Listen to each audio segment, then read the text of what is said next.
Having said this, Aisha radiallahu ta'ala anha is cooking her meal in her home. She sees from the far in the window, she sees Rasulullah sallallahu alaihi wasallam coming towards her.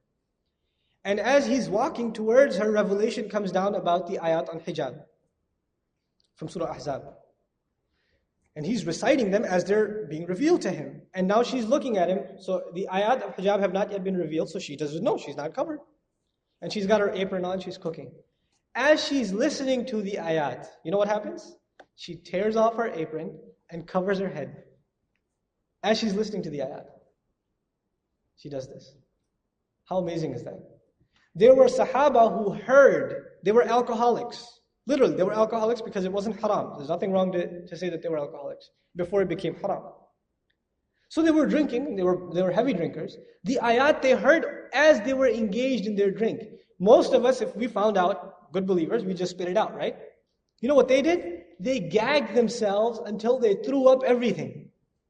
And then they went to the Prophet ﷺ crying, saying, Ya Rasulullah, there's still some inside. What do we do?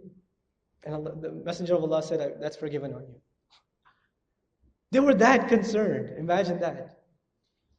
There were Sahaba, and I'll give you this, you'll find this a crude example, but it should be shared because these are our role models. There were Sahaba that were in the battlefield, many, many months away from their wives. And they had desire towards the opposite gender.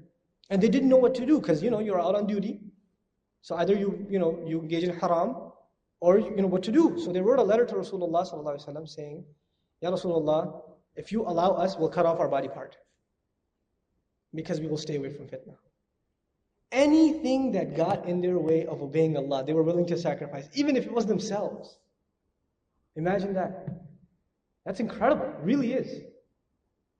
The same way, I give you so many examples of what the Sahaba did, and you're like, wow, that's just amazing. There was no time for questioning or asking.